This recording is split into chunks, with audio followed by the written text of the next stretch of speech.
सभी को मेरा नमस्कार। मेरा नाम प्रीति धवन और हम सब मिलकर श्री भगवत गीता जी का पठन और श्रवण कर रहे हैं। मैं पढ़ रही हूँ, आप सुन रहे हैं। हम लोग फर्स्ट चैप्टर कंप्लीट कर चुके हैं, जिसमें अर्जुन अपने मेंटल स्थिति का वर्णन करते हैं कि वो ये युद्ध नहीं कर पाएंगे, वो कंफ्यूज्ड हैं और वो चाहते हैं कि वो युद्ध से भाग जाएं। सेकंड चैप्टर में भी 10 श्लोकों तक वो यही वर्णन करते हैं कि मैं ये युद्ध नहीं करना चाहता, क्योंकि यहाँ पर मेरे अपने ही लोग खड़े हैं। अपने लोगों को मैं कैसे मारूं, अपनों को कैसे मारूं, ये उसका कंफ्यूजन है। मारने में उसे कोई तकलीफ नहीं है, लेकिन अपने हैं। तो फिर 11वें श्लोक से श्री कृष्ण गीता ज्ञान शुरू करते हैं और वो सबसे पहले सबसे श्रेष्ठतम ज्ञान योग बताते हैं और उसका वर्णन करते हैं। 11 से 30 तक के श्लोकों में ज्ञान योग, आत्मा के क्या गुण हैं, ठीक है, जो हम बचपन से सुनते आ रहे हैं ना कि आत्मा ना तो मरता है ना उसका नाश होता है। ये सब 11 से 30 तक के श्लोक ज्ञान योग, श्रेष्ठतम मार्ग, जो परमात्मा तक पहुंचने का सबसे श्रेष्ठतम लेकिन सबसे मुश्किल भी है जो रास्ता है, वो ये है। इसके बाद वो फिर कर्म योग, भक्ति योग, अष्टांग योग, ये सब बताते हैं। तो आइए मेरे साथ शुरू करते हैं। आंखें बंद, 3 बार ओम नाम की मधुर ध्वनि।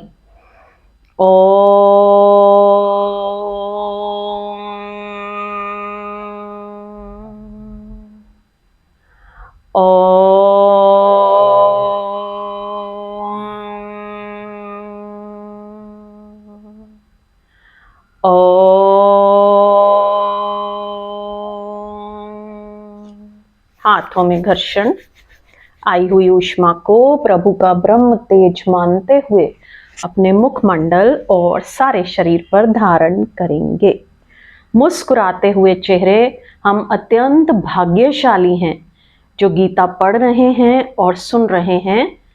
सबसे पहले एक बात कहना चाहूँगी कि लाइक, शेयर एंड सब्सक्राइब करना बहुत ज़रूरी है और पूरा वीडियो देखा कीजिए ताकि आपको अच्छे से सब समझ में आए। तो शुरू करते हैं। सेकंड चैप्टर सांख्य योग, श्लोक 16। नासतो विद्यते भावा न भावो विद्यते सतः उभयोरपि दृष्टोऽन्त त्वन्योत्स्व तत्त्वदर्शिभिः। और हे अर्जुन, असत्य का तो अस्तित्व नहीं है और सत्व का अभाव नहीं है। इस प्रकार इन दोनों को हम तत्वज्ञानी पुरुषों द्वारा देखा गया है। आइए गुरुजी महाराज के द्वारा इसका एक्सप्लेनेशन पढ़ते हैं। बहुत ही सुंदर। ये तो मैं कुछ भी सुनाने से पहले ना इन किताबों में से जरूर बोलती हूँ बहुत ही सुंदर, क्योंकि इनसे आनंददायी कुछ हो ही नहीं सकता। तो करते हैं शुरू। क्या है सत्य, क्या है असत्य, उसके भेद को पहचान लेना ही ज्ञान है, प्रज्ञा है। ज्ञान योग एक लाइन में समझा दिया कि सत्य क्या है और असत्य क्या है। परमानेंट एंड इम्परमानेंट में फर्क जान लेना ही ज्ञान योग है। किसे कहें है और किसे कहें नहीं है, इन दोनों की भेद रेखा को खींच लेना ही जीवन की सबसे बड़ी उपलब्धि है। क्या है सत्य और क्या नहीं है असत्य, इन दोनों को डिफाइन कर लेना, ये ज्ञान योग है। कृष्ण ने इस वचन में कहा है कि जो है, ध्यान से सुनिएगा, थोड़ा सा अटेंटिव होकर, ठीक है। कृष्ण ने इस वचन में कहा है कि जो है और सदा है और जिसके ना होने का कोई उपाय नहीं है, जिसके न होने की कोई संभावना ही नहीं है, वही सत्य है, वही रियल है। जो है, और दूसरी चीज असत्य क्या है? जो है लेकिन कभी नहीं था और कभी फिर नहीं हो सकता है, जिसके न हो जाने की संभावना है, वही असत्य है, वही अनरियल है। कृष्ण कह रहे हैं कि जिसके आगे पीछे न होना हो और बीच में होना हो, वो असत्य है। एक एग्जाम्पल से आपको समझाती हूं। देखिए, हमारा जो शरीर है ना, पहले नहीं था, अभी है और कल फिर नहीं हो जाएगा, तो ये असत्य है। दो नहीं के बीच एक है, ये असत्य है। जो एक समय था कि नहीं था और एक समय आता है कि नहीं हो जाता है, उसके बीच की जो घटना है, बीच की जो हैपनिंग है, दो न होने के बीच जो होना है, उसका नाम असत्य है, उसका नाम अनरियल है।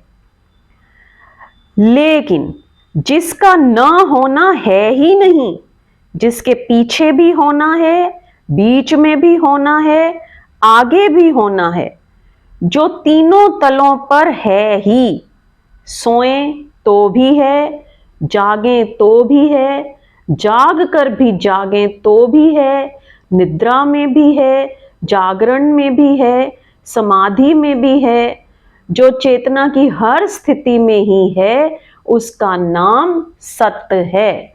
और ऐसा जो सत्य है, वो सदा है, सनातन है, अनादि है, अनंत है। क्या?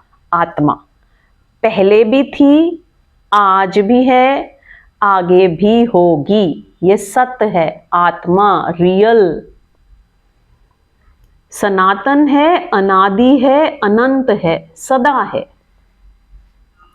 कसौटी। कृष्ण कीमती कसौटी हाथ में देते हैं, उससे सत्य की परख हो सकती है। एग्जाम्पल देखिए कितना बढ़िया है। सुख अभी है, अभी क्षण भर पहले नहीं था और अभी क्षण भर बाद फिर नहीं हो जाता है।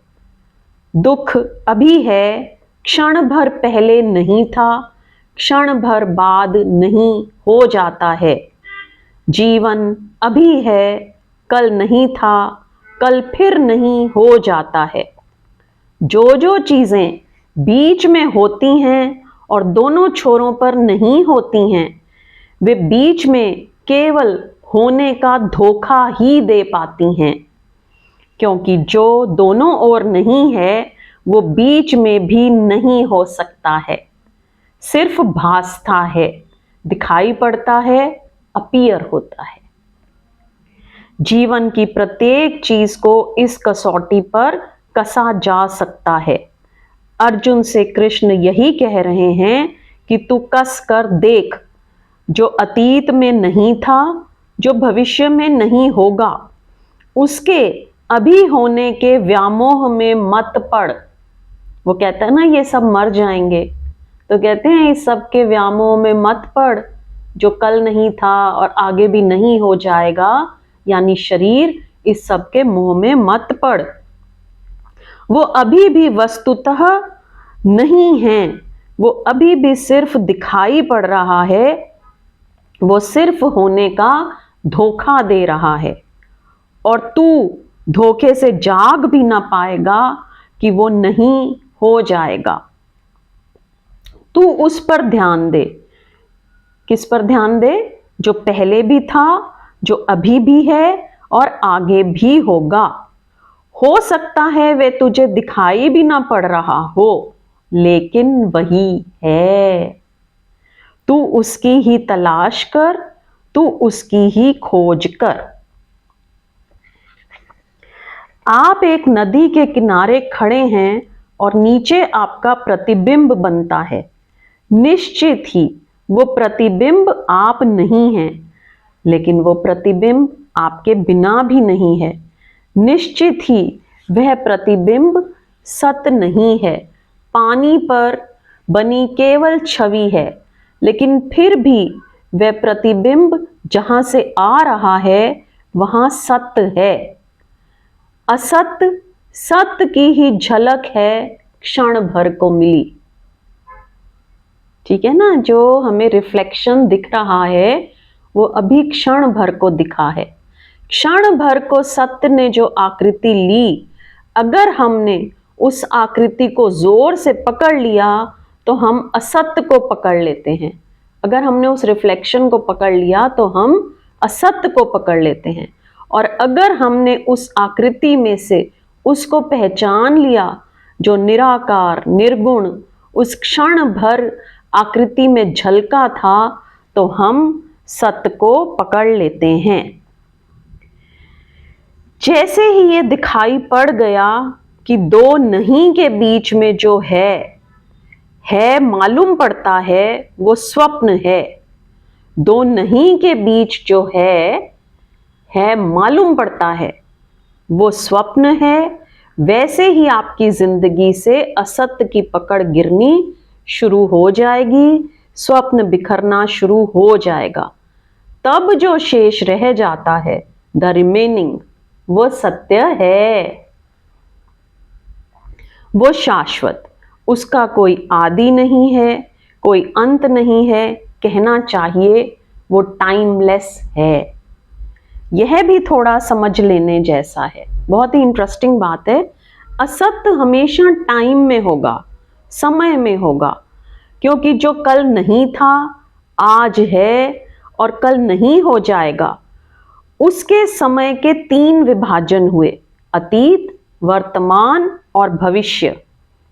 लेकिन जो कल भी था, आज भी है, कल भी होगा, उसके 3 विभाजन नहीं हो सकते। उसका कौन सा अतीत है, उसका कौन सा वर्तमान है, उसका कौन सा भविष्य है, वो सिर्फ है। इसलिए सत्य के साथ टाइम सेंस नहीं है, समय की कोई धारणा नहीं है। सत्य कालातीत है, समय के बाहर है। असत्य समय के भीतर है। यहां पर यह श्लोक कंप्लीट हो जाता है। अगला 17वां श्लोक, 2nd चैप्टर, सांख्य योग। जिसने इस सारे जगत को व्याप्त किया है वो सूक्ष्मतम अविनाशी है। अविनाशी, जिसका नाश नहीं हो सकता, आत्मा, परमात्मा। लेकिन जिससे ये सारा जगत व्याप्त हुआ है वो वस्तु स्थूल है और विनाशवान है। इसे ऐसा समझें, देखिए सत्य और असत्य का डिफरेंस बहुत ही अच्छे एग्जाम्पल से। इसे ऐसा समझें, एक कमरा है, खाली है, कुछ भी सामान नहीं है। वो जो कमरे का खालीपन है वो पूरा का पूरा व्याप्त किए है कमरे को। उचित तो यही होगा कि जब कमरा नहीं था तब भी वह खालीपन था। पीछे हमने दीवारें उठाकर उस खालीपन को चारों तरफ से बंद कर दिया। कमरा नहीं था तब भी वो खालीपन था। कमरा नहीं होगा तब भी वो खालीपन होगा। कमरा है तब भी वो खालीपन है। ठीक है ना, जब कमरा नहीं था तब भी वो खालीपन था, जब हमने दीवारें खड़ी कर दी तब भी वो खालीपन है, और जब सामान भर दिया तब भी वो खालीपन है। चाहे बेड सोफे लगे हों लेकिन एक खालीपन है हमेशा। कमरा बना है, मिटेगा, कभी नहीं था कभी नहीं हो जाएगा, पर वह जो खालीपन है, वह जो स्पेस है, वह जो अवकाश है, वह जो आकाश है, वो था, है और रहेगा। उसके लिए था और है इस तरह के शब्द उचित नहीं हैं, क्योंकि जो कभी भी नहीं हुआ उसके लिए है कहना ठीक नहीं है। है सिर्फ उसी चीज के लिए कहना ठीक है जो नहीं है भी हो सकती है। वृक्ष है कहना ठीक है, आदमी है कहना ठीक है, परमात्मा है कहना ठीक नहीं है। परमात्मा के साथ ये कहना कि परमात्मा है पुनरुक्ति है, रेपिटिशन है, मतलब है। परमात्मा है वो तो हमेशा है हो गया। परमात्मा का अर्थ ही है जो है, उसको दोहराने की कोई जरूरत नहीं कि परमात्मा है। इसका मतलब ये हुआ कि जो है वह है, कोई और मतलब नहीं हुआ। जो नहीं हो सकता उसके लिए है कहना बिल्कुल बेमानी है। इसीलिए बुद्ध जैसे परम आस्तिक ने परमात्मा है ऐसा शब्द कभी प्रयोग नहीं किया। ना समझे कि नास्तिक है ये आदमी, लेकिन बुद्ध को लगा कि यह तो बड़ी ही भूल भरी बात कहनी है कि परमात्मा है, क्योंकि है सिर्फ उसी के लिए कहना चाहिए जो नहीं है भी हो जाता है। आदमी है ठीक है बात, उस पर है हम लगा सकते हैं, है उस पर आई हुई घटना है, कल खो जाएगी। लेकिन परमात्मा है ये कहना ठीक नहीं है। गॉड इज कहना ठीक नहीं है, क्योंकि गॉड का तो मतलब ही इजनेस है। जो है ही उसके लिए है कहना बड़ा कमजोर शब्द उपयोग करना है, गलत शब्द उपयोग करना है, पुनरुक्ति है। खाली जगह है ही, कमरा नहीं था तब भी थी, फिर कमरे में हम फर्नीचर ले आए, फिर कमरे में हमने तस्वीरें लगा दी, फिर कमरे में हम आकर बैठ गए, कमरा पूरा सज गया, भर गया। अब इस कमरे में दो चीजें हैं, एक तो वह खालीपन जो सदा से था, और एक वह भरापन जो सदा से नहीं था। लेकिन बड़े मजे की बात है कि कमरे का खालीपन हमें कभी दिखाई नहीं पड़ता, कमरे का भरापन दिखाई पड़ता है। कमरे में वही दिखाई पड़ता है जो भरा हुआ है, वो नहीं दिखाई पड़ता जो खाली है। कभी हमसे पूछे ना कि इस कमरे में क्या है, तो हम कहेंगे बेड है, घड़ी है, प्लांट्स हैं, किताब है। हम ये नहीं कहेंगे कि खालीपन है, जबकि वो है, वो हमेशा से था, है और रहेगा। वो नहीं दिखाई पड़ता जो खाली है।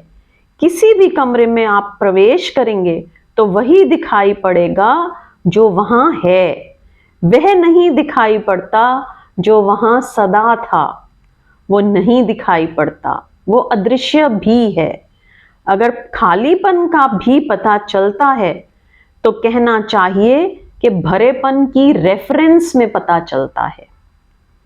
ये कुर्सी रखी है तो इसके आसपास खाली जगह मालूम पड़ती है, इस कुर्सी के आसपास खाली जगह मालूम पड़ती है। खाली जगह के बीच में यह कुर्सी मालूम नहीं पड़ती। असलियत यही है कि खालीपन के बीच में ये कुर्सी रखी है। कुर्सी हटाई जा सकती है, खालीपन नहीं हटाया जा सकता। भरा जा सकता है, हटाया नहीं जा सकता। आप एक कमरे से कुर्सी बाहर निकाल ले सकते हैं, क्योंकि कुर्सी कमरे के अस्तित्व का हिस्सा नहीं है, लेकिन कमरे से खालीपन नहीं निकाल सकते। ज्यादा से ज्यादा कमरे में सामान भरकर खालीपन को दबा सकते हैं। अगर कमरे में से सब चीजें निकाल ली जाएं, तो आप कहेंगे कि यहां तो कुछ भी नहीं है। और अगर कमरे से सब चीजें निकाल ली गई हों, तो आपको कमरे की दीवारें दिखाई पड़ेंगी। अगर दीवारें भी निकाल ली जाएं, तो आप कहेंगे यहां कमरा ही नहीं है। लेकिन दीवारें कमरा नहीं है। दीवारों के बीच में जो खाली जगह है वही कमरा है। देखिए कितनी बढ़िया बात है। हमें ना अपने अंदर पता चलता है कि हम कहां कहां गलत हैं। अंग्रेजी का शब्द रूम बहुत अच्छा है। रूम का मतलब होता है खाली जगह। रूम का मतलब ही होता है खाली जगह, पर वो खाली जगह दिखाई भी नहीं पड़ती, ख्याल में भी नहीं आती, क्योंकि खाली जगह का हमें स्मरण ही नहीं है। असल में खाली जगह इतनी सदा से है कि उसे हमें देखने की जरूरत ही नहीं पड़ी है। ठीक ऐसे ही यह जो विराट आकाश है, यह जो स्पेस है अनंत, यह जो खाली जगह है, ये जो एम्प्टीनेस है फैली हुई अनंत तक, जिसका कोई और छोर नहीं है, जो कहीं से शुरू नहीं होती और कहीं समाप्त नहीं होती। आप ध्यान रखें, खाली चीज कभी भी शुरू और समाप्त नहीं हो सकती, सिर्फ भरी हुई चीज शुरू और समाप्त हो सकती है। खालीपन की कोई बिगनिंग और कोई एंड नहीं हो सकता। कमरे के खालीपन की कौन सी शुरुआत है और कौन सा अंत है? हाँ, दीवार का होता है, सामान का होता है, कमरे का नहीं होता। स्पेस की कोई सीमाएं नहीं है। आकाश का अर्थ ही है कि जिसकी कोई सीमा नहीं है। यह जो असीम फैला हुआ है, यह सत्य है, और इस असीम के बीच में बहुत कुछ उठता है, बनता है, निर्मित होता है, बिखरता है, वो असत्य है। ठीक है। अब एक प्रश्न आता है, प्रश्न मैं पढ़ देती हूं। शून्य और पूर्ण में क्या अंतर है? भागने और जागने में क्या अंतर है? इस संसार से भागें या इसमें जागें? शून्य, देखिए बहुत ही इंटरेस्टिंग, शून्य और पूर्ण में क्या अंतर है, बहुत ही इंटरेस्टिंग है। मजे से सुनिएगा, मैं हमेशा यही बोलती हूं, मजे से सुनिएगा। शून्य नथिंगनेस और सब कुछ एवरीथिंगनेस, एक ही चीज को कहने के दो ढंग हैं, दो ओर से, नकार से या विधेय से, नेगेटिव से या पॉजिटिव से। कहते हैं शून्य और पूर्ण। देखिए, शून्य और पूर्ण एक ही चीज को कहने के दो ढंग हैं। अगर हम नेगेटिव से शुरू करें तो शून्य है, पॉजिटिव से कहें तो पूर्ण है। जब हम कहते हैं शून्य तो यह हमारा चुनाव है नकार का। जब हम कहते हैं पूर्ण तो यह हमारा चुनाव है विधेय का। लेकिन मजे की बात है कि सिर्फ शून्य ही पूर्ण होता है, शून्य ही पूर्ण है, और पूर्ण ही शून्य होता है। सिर्फ शून्य ही पूर्ण होता है, क्योंकि शून्य के अपूर्ण होने का कोई उपाय नहीं है। आप अधूरा शून्य नहीं खींच सकते, आप शून्य के दो हिस्से नहीं कर सकते। आप शून्य में से कितना ही निकाल लें तो भी शून्य में कुछ कम नहीं होता। आप शून्य में कितना ही जोड़ दें तो शून्य में कुछ बढ़ता नहीं। पूर्ण का मतलब भी यही है। पूर्ण का मतलब ही ये है कि जिसमें जोड़ने को कुछ नहीं बचा, क्योंकि पूर्ण के बाहर कुछ नहीं बच सकता। द टोटल, अब उसके बाहर कुछ बचा नहीं जिसको जोड़ें। जिसमें से कुछ निकालें तो कोई जगह नहीं बची, क्योंकि टोटल के बाहर कोई जगह नहीं बच जाएगी जिसमें निकाल लें। शून्य से कुछ निकालें तो पीछे शून्य ही बचता है। शून्य में कुछ जोड़ें तो उतना ही शून्य रहता है। पूर्ण से कुछ निकालने का उपाय नहीं, पूर्ण में कुछ जोड़ने का उपाय नहीं, क्योंकि पूर्ण में अगर कुछ जोड़ा जा सके तो इसका मतलब है कि वो अपूर्ण था पहले, अब उसमें कुछ जोड़ा जा सकता है। तो शून्य और पूर्ण एक ही सत्य के दो नाम हैं। अगली बात जो है, पूछा है कि मैं कहता हूं भागें मत जागें, समग्र के प्रति जागें। क्योंकि भागने का मतलब ही ये है कि हमने समग्र में कुछ चुनाव कर लिया कि इसे छोड़ेंगे, उसे पकड़ेंगे, तभी भागा जा सकता है। प्रश्न भागने का नहीं है, प्रश्न जागने का है, प्रश्न देखने का है, दर्शन का है, प्रश्न गहरे में झांकने का है।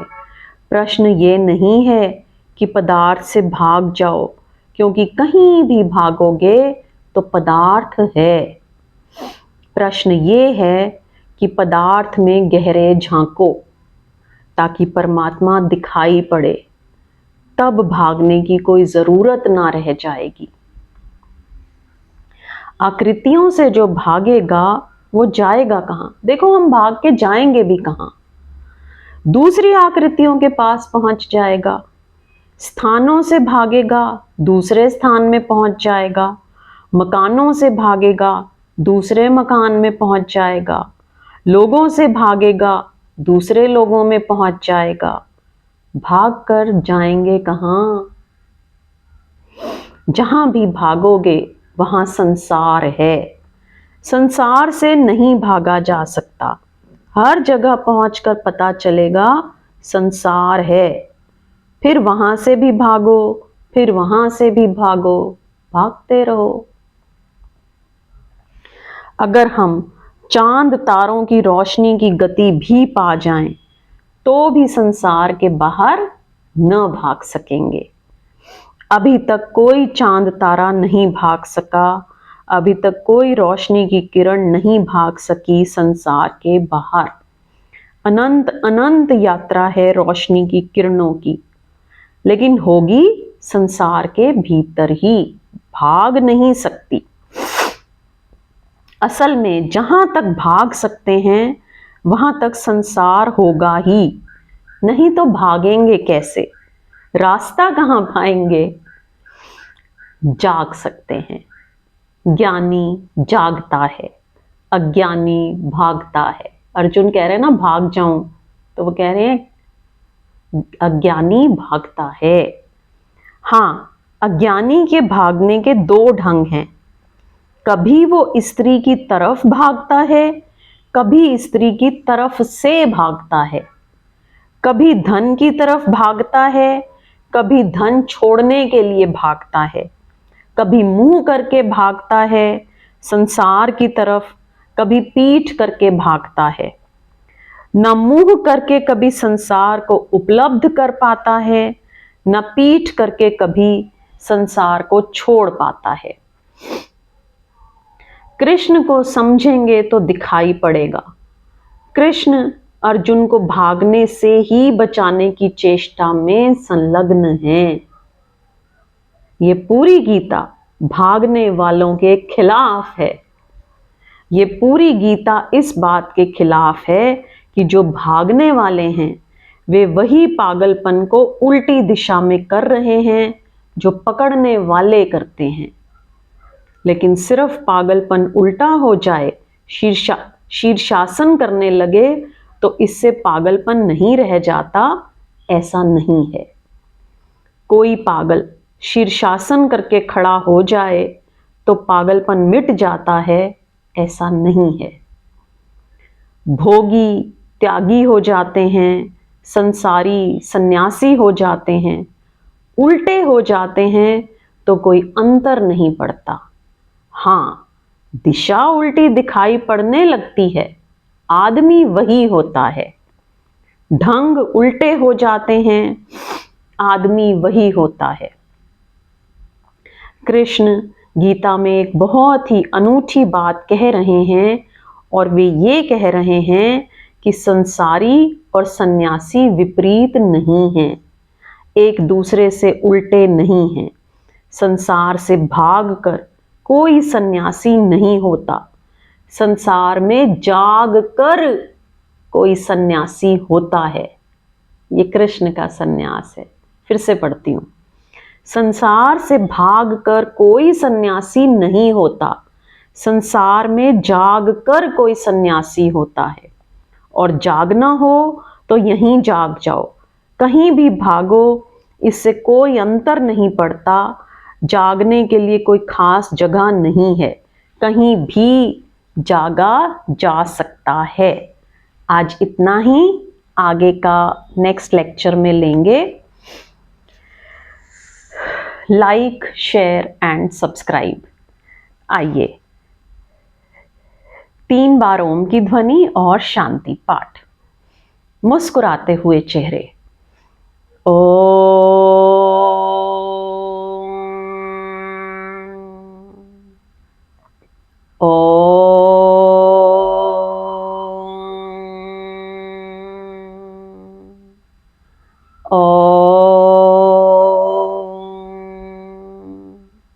ओम ध्यो शांति अंतरिक्षध्वं शांति पृथ्वी शांतिराप